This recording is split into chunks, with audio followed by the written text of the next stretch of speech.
월드 이브리핑입니다. 먼저 아세안입니다.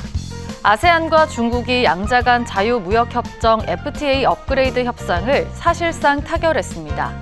양측은 라오스에서 중국 아세안 정상회의를 갖고 FTA를 버전 3.0으로 업그레이드하는 협상을 실질적으로 마무리했다고 발표했는데요. 디지털 경제, 친환경 경제, 공급망 상호 연결 등의 영역을 포괄하는 내용 등이 포함됐습니다. 리창 중국 총리는 중국과 아세안은 각각 인구 14억 명과 6억 명이 넘는 주요 시장이라고 말했는데요. 로런스 웡 싱가포르 총리는 보호주의가 확산하는 시기에 자유무역과 시장협력의 중요성에 대한 매우 명확하고 중요한 메시지를 보여줄 것이라고 밝혔습니다. 양측은 내년에 FTA 버전 3.0에 서명하기 위해 협상 내용의 법적 검토를 신속히 진행할 방침입니다. 중국입니다. 중국이 호주산 랍스터 수입을 재개하기로 하면서 4년간 호주에 가했던 무역 규제가 모두 철회됐습니다. 호주와 중국 양국은 회담을 통해 중국이 올해 말까지 호주산 랍스터 수입을 전면 재개하기로 합의했다고 밝혔는데요.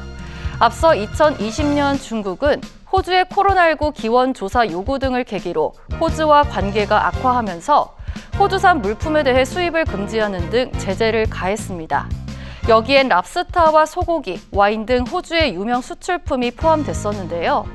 중국이 호주산 제품에 대한 금수 대상 가운데 마지막 남은 랍스터 수입을 재개하기로 하면서 사실상 무역 전쟁이 막을 내리게 됐습니다.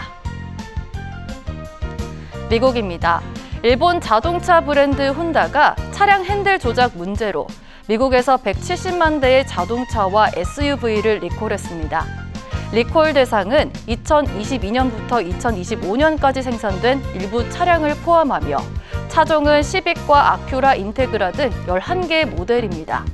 미국 고속도로 교통안전국의 조사 결과 핸들 조작의 어려움으로 사고 위험을 증가시킬 수 있는 것으로 전해졌는데요.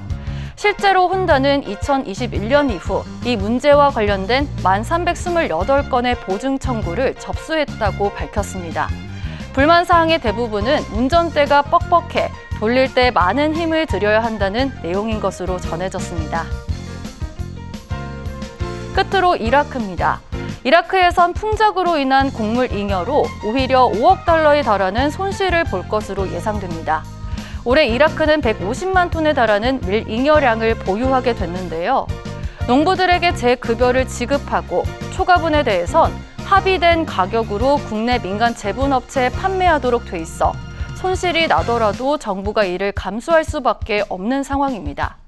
이라크 정부는 식량 안보를 최우선 과제로 삼으면서 잉여분을 수출하지 않고 자국 내 보관하는 것을 선호하는데 저장 공간이 제한돼 저가 출하를 피해가기 어려운 것으로 전해졌습니다. 예상 손실액은 4억 5,837만 달러에 달할 것으로 추산됩니다. 지금까지 월드 이브리핑이었습니다.